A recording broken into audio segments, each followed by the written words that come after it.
Hello, and welcome to the fourth part of the Flowacademy series. And in this episode, we're going to learn how to set up our login and request and reset password. So yeah, let's get right into it. So you'll notice that I'm already inside of Webflow, and this is our login page right here. And by now, you already know that we're going to be addressing each and every element here as we start setting up our login form inside of Wized. But the only thing I want to point out is that you'll notice that our form validation wrapper here, generally I have a combo class of hidden added to it. But with the login form, I actually went with a different approach. So what I did is, I believe, yeah. So with the form error wrapper in the layer panel, well, in the navigator panel, you'll notice that we have the Wized cloak attribute selected. And that is because Wized cloak attribute is super useful if you know that you need to have this switched on once or yeah, just once. But that's really it. Whereas if you have the kind of banner where you need to strategically display or hide that away, then Wizzed Cloak might not be such an elegant solution. So you want to rely on a combo class in that case. So for a login error, if you're noticing an error banner, so chances are your login is not correct. So you would retry again. And if it's successful, you're obviously automatically going to be redirected to your dashboard page. So yeah, that's my reasoning behind going for this approach. All right, so let's head over to our next page, which is the reset password page. So let's get in there. All right, now the reset password looks very simple at a glance, and it is very simple. So I'm not going to address what we have here, but what I will address is that we actually have another hidden form that can be revealed when you take this combo class away. So there we go. In this page, we allow the user to toggle between these two forms. So if you want to reset your password, you're going to be presented with this form as a default. So once you put in your email, we send that reset code.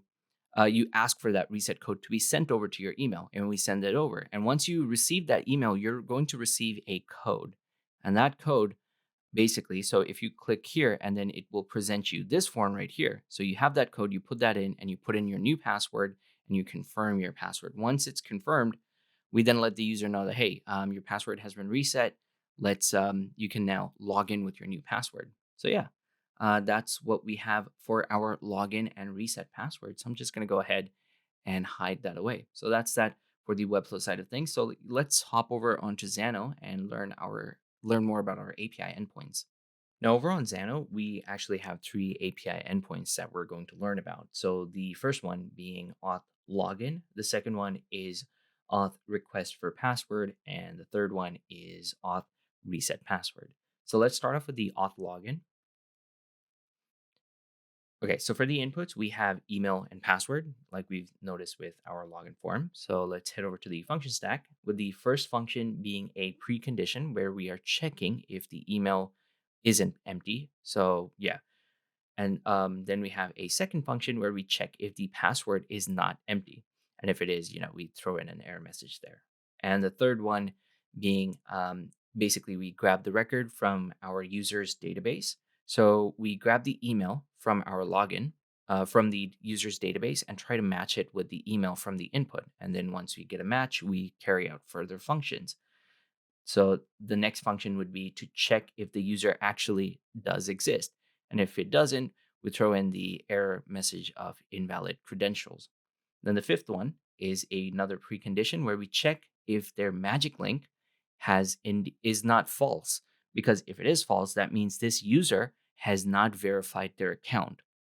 So if the user hasn't verified their account, what would happen? We just simply don't do anything, but which might not be a great user experience. So you know what? We're going to improve this now. The account isn't verified. Let's just say check your email for a verification link, because most likely they've created an account, and if you remember correctly, they should already get a verification link. So they should just click on that, and that would, of course, take them to the email verification page. So yeah, let's just redirect the user. Yeah, let the user know that they need to check their email for a verification link. Perfect. Yeah, even when I'm doing this, there are still room for improvement with this flow. Okay, and then we have the sixth function, which is basically validate password. We take the password from our input and we basically check the hashed password and we make sure that the password actually does match. All right, perfect. And then we have the seventh function, which is a precondition to make sure that the password actually is true and is working. And as the last function, once everything is good, we create our authentication token and we save that over onto Wiz, allowing the user to be able to log into the dashboard. And with the response, we are returning the auth token. So yeah, that's that for the auth login. So let's move over to the next one we have is the auth request for password. All right, now for the auth request for password, you'll notice that we only have one input here, which is the email. And if you remember correctly, this is the part where the user requests for a password reset. So we need to get their email. So once they provide their email, we run a precondition first to make sure that the email field is filled up and it's actually not empty. And if it is, we just simply hit them with an error that says email is missing. And then we have a second function called get record from our user's database. So we get into the user's database and we try to look up if this user exists with the email that they have provided to us. Once we do find a match, well, we actually check if the user actually does exist. And if they don't, we hit them with this error right here. Then what we do is on the fourth function, we have a generate random number. So we create a random number somewhere between 0 all the way to 999,999. So we want to make sure that 1, 2, 3, 4, 5, 6. So yeah, it's like a 6 digit. It could be a 6 digit number. So somewhere between 0 to a 6 digit number. So yeah, that is our secret token. Once the secret token is created, we then have another function where we edit the record in the users table. So let's see what exactly are we recording in that record. All right, so we're trying to look for that record using the email. And basically, we put in the secret token. So you'll notice that if you remember correctly, we have two columns. We have secret token column and secret token created column. So from our previous function of secret token, we grab that token right there and we fill that in here. And then we have the secret token created. So this is a timestamp field. We just make sure that we're filling that in as well. And that's it. That's the only edit that we're making in the edit record users. So let's go ahead and close that. Then we make an API request to our resend. Now, if you have seen episode 1, I walked through how to create this API, how to construct the API request here for sending an email to resend. So over here, I'm not going to walk through it, just going to generally kind of explain what's happening. We're making a post request to this URL here. And then these are the parameters that we're setting. We are setting the from, we are setting the to, and this is the email that we're going to send to the user. And then we have another subject here, and the subject being here is your reset code. Then we have our email text. I don't know why the text is overflowing from the input, but I assume this is a bug that Xano will fix very soon. Let's just open this up real quick. All right, so you'll notice that we have this text here. You recently requested to reset your password for your Flowacademy account. Use the 6-digit one-time code below to reset it. This code is only valid for 1 hour. Secret token. So this is where we actually place the secret token. If you did not request a password reset, please ignore this email and your password will remain unchanged. Thanks, Flowacademy. And then what we do is we put a replace filter where we target the word secret token that is inside the message and then replace it with the actual secret token that is generated on the fourth function. So that is what we're doing. And then we have our headers here where we provide our API key so that our API URL, API request is successful. I'm going to go ahead and close that. Okay, and then as a response, we return the updated record for that user. So yeah, that is that for our request for password. It seems like I have one revertible changes. I'm actually going to revert back to the way it was. So let's move on to our next API endpoint, and that is the reset password. So for the reset password, we have password and secret token as our input. So let's dive into the function stack here. Again, we're trying to match the user from our user's database based on the secret token that they have provided us. So we try to match that up. Once we do find a match, we do a precondition. We run a precondition function here. So let's check what that is. So we have the now timestamp subtract users one secret token created. So basically, we are taking the current time and then we subtract it with the time that is from the secret token created. Whatever the value is, we need to make sure that it's less than or equals to an hour. So the hour is currently in milliseconds, and yeah, we're adding millisecond. Wait, actually, is it milliseconds? Yeah, it is milliseconds. So yeah, we're adding milliseconds to that timestamp. So you need to specifically add a filter to that. So if it's less than this time here, that means their token is still valid. And if it's over that, then their token has expired, and the user will have to request for another token. So hopefully that makes sense. All right, let's move on to our last one here. So edit record, we look for the record using the secret token again. And this time, of course, we push in the password, that the new password that the user has provided us with. And we just simply make sure to update that over to their database. And that is that for our reset password. I'm going to go ahead and revert all changes here again. And as a response, we return back the updated user record. Hopefully that makes sense. And now we are ready to jump over onto Wized. Wized, I already went ahead and I've created the requests. So because we're dealing with auth folder, oh, sorry, I'm on the wrong folder here. All right, so as you can see on the requests, we have our auth folder, which is the parent folder, and I've already went ahead and I've created the login, the request password reset, and the reset password. Like I mentioned, we have 3 endpoints, so therefore we have 3 requests to deal with. So let's open up the login page here. As you can see, for the URL endpoint, we are targeting the auth login API endpoint with a method of post. And we have the email and password, which is connected to our inputs here. So that's the for the login page. And for our reset password, let's head over there. So for the reset password, we have the request password reset with the URL endpoint targeting auth request for password. It's a post method as well. We only have one input here, which is the email, as you can see here. And obviously at this point, you cannot see the reset password form because we need custom code for that, which we're going to be setting up in just a bit. We have the reset password targeting the reset password API endpoint. It's a post method. We have 2 inputs here, secret token and password, which is connected to our inputs here for the reset password form. Perfect. So that's that for the request, and we are finally ready to kick things off with our actions.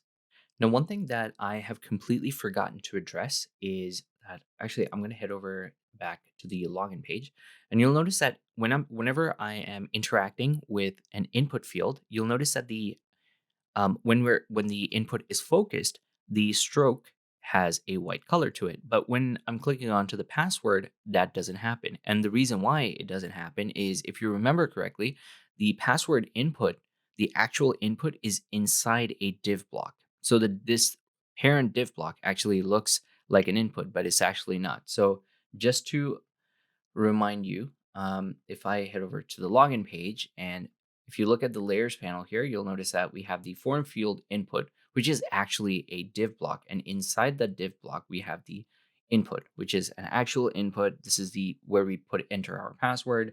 So what we're going to do, we're going to make sure that we insert a JavaScript for this.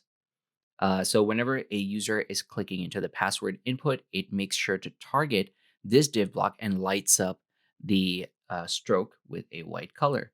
So let's go ahead and do that. I'm going to call this input border custom code. So this is going to be an event, and when the page starts loading, basically, and we're going to run a function. Now, if for this, we already have the code over onto our Notion. So let's copy that. So essentially so before we paste this over, let's see what this does. So get the login password input by its ID. So we're targeting the password input ID. And then we're also telling Wiz that when the password input is clicked, we want to make sure that we're targeting the form field input, which is the parent wrapper that where the password input is inside. And then we apply our variable, which is the stroke, the white color stroke that we apply to the form field input. So we apply that. That's essentially what we are doing here. So let's go ahead and copy that. And of course, you can follow the ChatGPT prompt for a better understanding and a full understanding of what this code does. Perfect. Now, obviously, we have password fields in all the auth pages. So we have password field in the login page. We have a password field in, I believe, in a create an account page. We have a password field in the reset password page as well. We have a password which is actually in the reset password form, not in the request password form. And verify email, we don't have any password there. And in the dashboard, I believe if we head over there, okay, so we won't see that. That's because we have our skeleton loader there, but we also have a password in there. So what we're going to do is head back into our login page and basically apply the condition over here. Actually, I already have the note off screen, so I'm just going to copy that and paste it here. All right, so let's see what we have here. So we want to make sure that this code is running when we are on the auth login page or on the auth create an account page or on the auth reset password page. Okay, so it's just 3 pages. So my bad. We don't have to do anything on the dashboard page. So that's fine. Let's click into this now. So as you can see, this works perfectly. That's amazing. All right, so next on the list we have is we want to deal with the toggle password here. So we need the custom code for that. So I'm going to go ahead and create. Now, one thing to point out is that this input border, I'm not going to nest it inside our login folder. So this is going to be a separate thing of its own, which is why this action here has a 1. So let's create a folder for this, and we're going to nest this inside our login folder. So let's do that. Nest this inside our login folder, and we're going to call this toggle password icon function. So this is going to be an event-based action with the trigger being page starts loading, and this is going to be conditional. And I have the note off screen, so I'm going to copy that and paste that in here. So we want this to be triggered when the user is in the login page. And then we want to run a function, and the function, which I also happen to have off screen. So I've covered this on the first episode, so I'm not going to walk through this again. But basically, we are just making sure that when someone types in a password here and clicks here, we basically toggle this as we want to. Now, for the next action, what we want to do is basically duplicate this. We want to create our actual login request. So let's call this login request.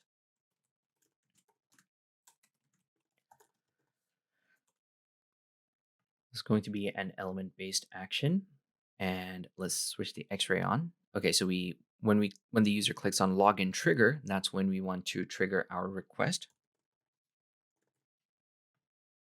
So this is going to be an on event, and it's a click action. We want to check this to prevent default.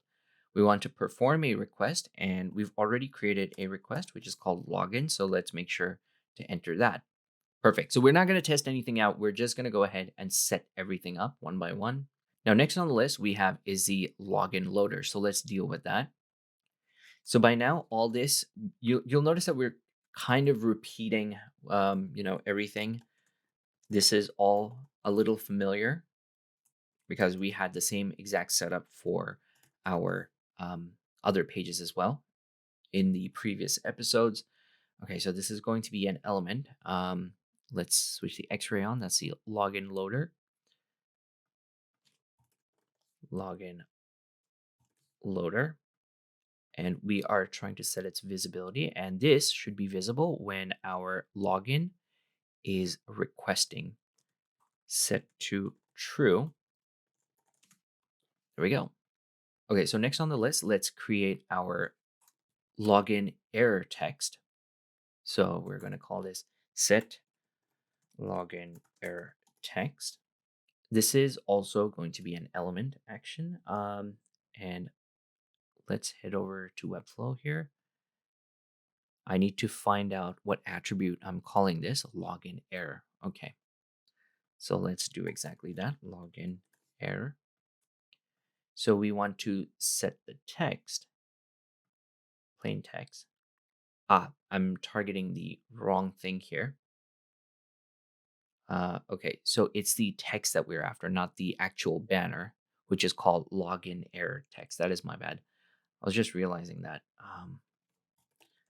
Login error text. So generally, because we don't have a error text, but I know that this is basically going to be called data message.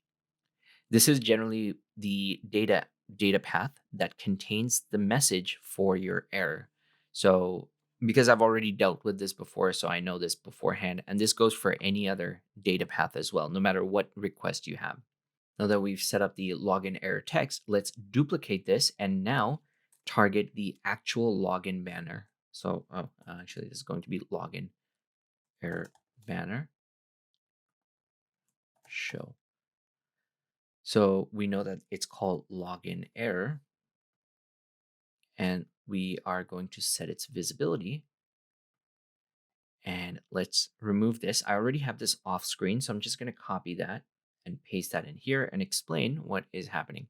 So in order to make this visible, we want to make sure that the login status is not 200 and login has requested is set to true. So what we're saying is if it's not successful, and we want to make sure that the login request indeed has been executed. So that is what constitutes for the login error banner to be visible. So for the next action, let's duplicate this. And this time we are going to make sure that if we remember correctly, the login returns an auth token. So that's what we're going to do. We are now going to set the auth token. So this is going to be an event-based action, and we are going to wait for request finishes when the request of login finishes. And then what we're going to do is set a cookie, and the cookie is called authToken. And the authToken, again, this is something that I have already covered, so which is why I know what this is going to be. So this is going to be called r.login.data.authToken. So I know the data path already ahead of time. So yeah, that's what's going to be. So let's save that. Now for the final action, let's go ahead, copy that, and we want to redirect the user to our dashboard when it's successful. Redirect user to dashboard. This is going to be an event-based action. Request finishes when login request finishes, and we are going to navigate the user to our dashboard. But before I set the URL in, remember to always set the conditional first. And the conditional is that we want to make sure that CAuth token is not null.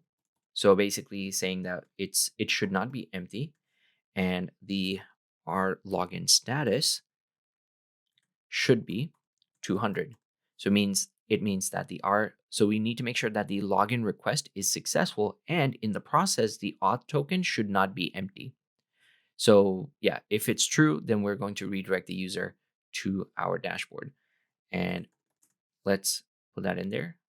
So the path being /dashboard/learning. So let me just quickly check if that is correct. So /dashboard/learning. Okay, perfect. Now it's time to test this out and see if this is working. I'm just going to reload this. So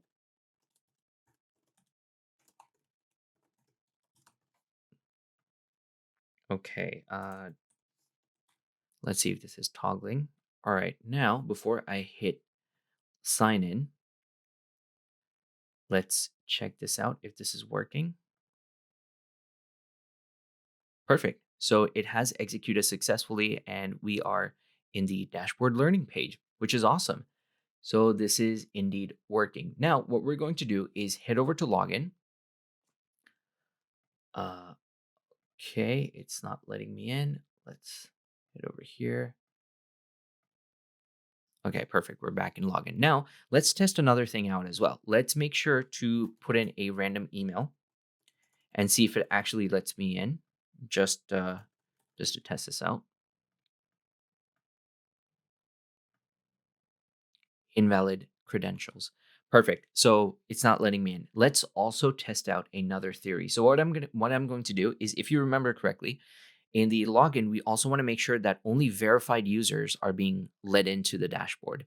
So what we're going to do is manually manipulate the information where our user, the current user detail that we're using to log in, we're going to go ahead and switch off the magic token link. So if I just switch this to false. Now let's see what happens. I'm going to hop over onto here and see if it actually lets me sign in.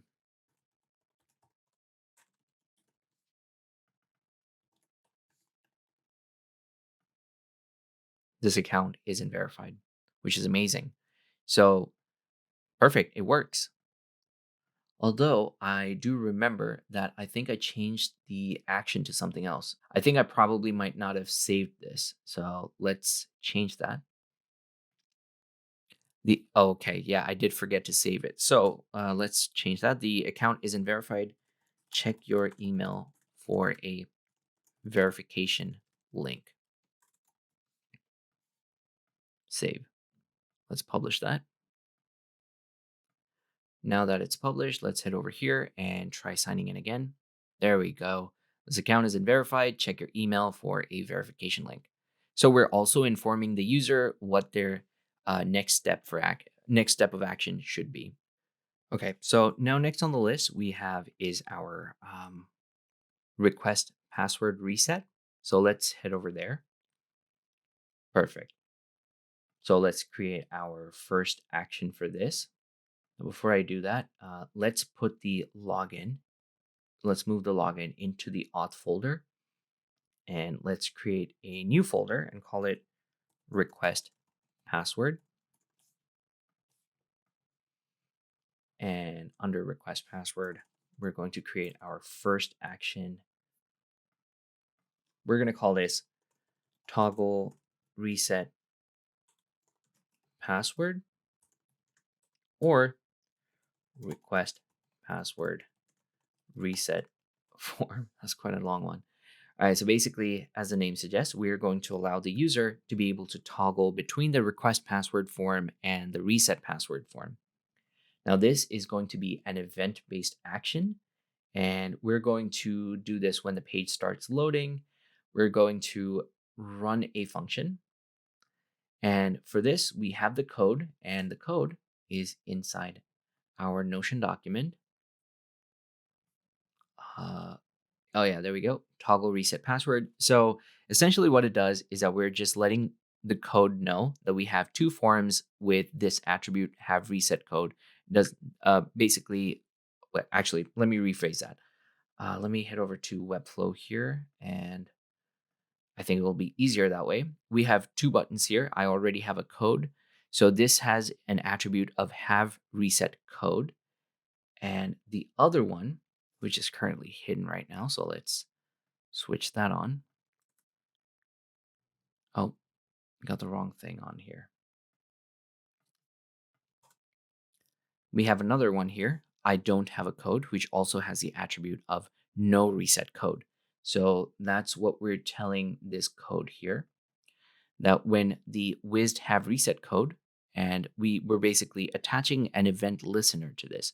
We're also attaching an event listener to the no reset code. So if this is selected, we want to make sure that the form that has the ID of reset password, the class should be removed from that.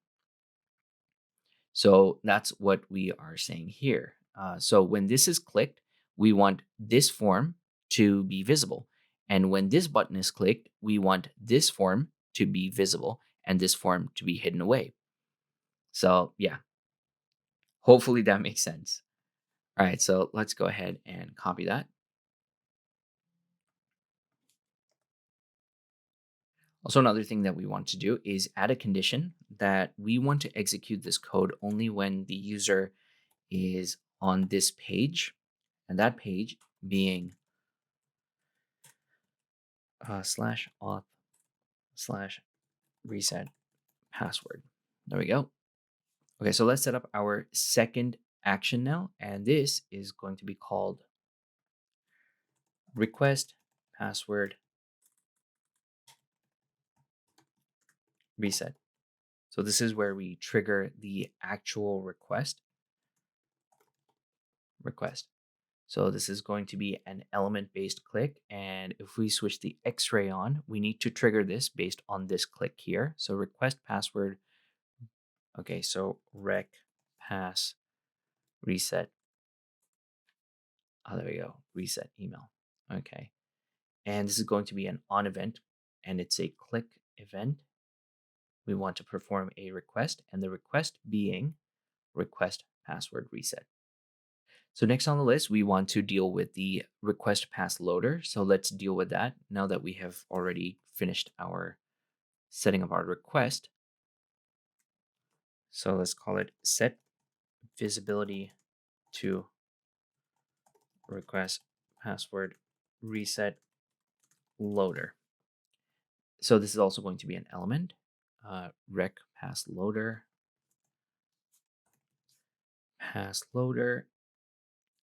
set visibility, and okay. So this needs to be visible when our request is requesting. Yeah, request of password reset is requesting. Return is set to true. Now, next on the list we will need to set the success and error banner for this form. So if it's a success, we show the success banner. If it's an error, we show the error banner. We've already covered this previously over and over again. So I'm just going to go ahead and start setting this up without explaining what it does, because again, it's me just copying this from our previous stuff. Oh, all right. So this is going to be an event based as well. And we're going to do this based on an attribute. Okay, so let's do rig pass trigger. Yeah, reset trigger. So this is going to be a custom function. So it has to be a run function. Let's go back to our Notion doc here. It should be, oh, yeah, there we go, right there. Just need to copy that and paste that in here. And there we go. Okay, so what I'm going to do now is I'm going to start setting up the actions for the reset password now. So I'll just skip those for setting up the actions for our reset password. I've done this off the recording sesh. So now we have both the actions set up for request password and reset password as well. So let's walk through those. Okay, so first action for the reset password is simply resetting making sure that we execute the reset password request when the user clicks on confirm password. So this is the form for reset your password. If I click here, this toggles back to the request password reset, which is a form that you will notice by default. So if I reload this page, you'll notice that we have the request password reset form. If you already have the code, click here, and this will toggle over to the reset your password form. Perfect. So for the second action, we have set visibility to reset password loader. So obviously, this is the loader inside the button. Whenever the reset password trigger, the request is requesting, that's when the loader is going to pop up. Perfect. So let's move on to the third action, and that is set reset password success or error banner. Now, compared to all the success and error banners that we've been working with, this one is slightly different. So everything is exactly the same. I'm not going to walk through all that, but we have this portion of the code. So actually, it's better if I just switch over to the Notion doc. So we have this portion of the code. Um, am I on the right thing? Let me just check. Actually, I just need to refresh this page. There we go. Okay. So we have this portion of the function where if the reset password has been successful, we redirect the user to the login page. And that link is actually saved inside the Wized variable called reset password redirect URL. We have a 2-second timer. So within 2 seconds, we kind of redirect the user to the login page. So let's head back to Wized. And in the data store panel, I've created this variable called reset password redirect URL. If I open this up, this takes the user to the auth login page. So I have the whole URL set right here. We're going to test this out anyway right now. So yeah, that's what this success and error banner does. Then we have the toggle password icon function, which is for this over here. So if you type something in, we want to make sure that this is being toggled perfectly. All right, now that being said, let's go ahead and try to reset our password with the email that we've been working with so far. All right, so let's go ahead and reset our code. Amazing. Check your email for the code. So let's see. I'm going to wait for my email, which has popped up. All right, I'm going to bring that email into the window here. And as you can see, we've already received our code. So I'm just going to go ahead, copy that. And I already have the code. So let's paste that in. And what we're going to do is to change that and put in demo 1, 2, 3, 4, 5, 6. So let's confirm our password. Password update is successfully redirecting you now. So it has redirected me successfully because we're doing this inside of Wized, which is why it doesn't render this properly. So everything works well. Now let's try to test out other scenarios as well.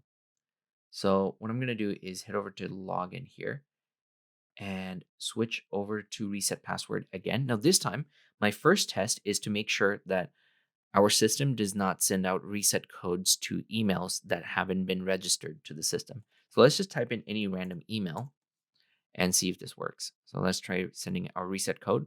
Perfect. It does not work. So that's test number 1 done. Now, for test number 2, I was basically testing if I could reuse the same reset code, and turns out that I can, which is a massive security risk.